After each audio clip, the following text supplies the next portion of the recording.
ఎందుకొద్దు ప్రభువా అని హెబ్రీలందరూ ప్రార్థన చేస్తున్న సమయంలో జరిగిందంటే తెలుసా? దేవుడు మోషేను ఈ దంపతులకు ఇచ్చాడు.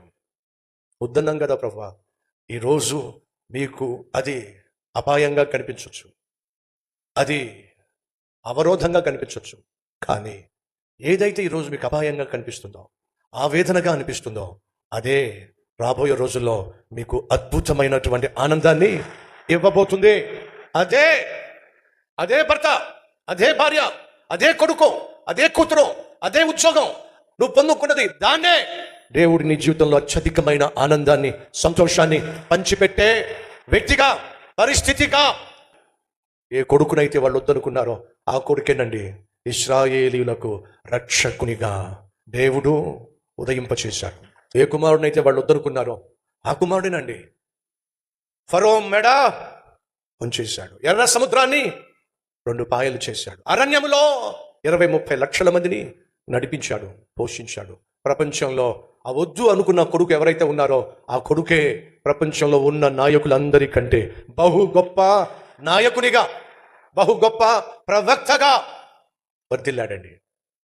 అమ్మా, అయ్యా, నువ్వు ప్రార్థన చేసి ప్రభువుని అడిగినప్పుడు ప్రభువు తెలియదా ఏది నీకు శ్రేష్టమైందో, ఏది నీకు అవసరమైందో, ఏది నీకు ఆశీర్వాదకరమైందో, ఏది నీకు ఆనందాన్ని పంచిపెడుతుంది దేవునికి తెలియదా? మీ పిల్లాడు ఆహారం అడిగితే మీరు పామును ఇస్తారా? మీరు చెడ్డవారు అయి ఉండి మీ బిడ్డలకు మంచి ఈవులను నెరిగిన ఎడల మీ పరలోకమందున్న తండ్రి ఇంకెంతగా మీ పట్ల తన ప్రేమను చూపిస్తాడో ఒకసారి ఆలోచించండి అని ప్రభు ప్రశ్నించాడు. ఈరోజు ఇక్కడ కూర్చున్నా ప్రియ సహోదరి సహోదరులు, నువ్వు అడిగింది ఒకటి, నువ్వు అందుకుంది ఒకటి, కాబట్టి దిగులు పడుతున్నావు. నువ్వు ప్రార్థించింది ఒకటి, నువ్వు పొందుకుంది మరొకటి, కాబట్టి మానసికంగా కృంగిపోతున్నావు.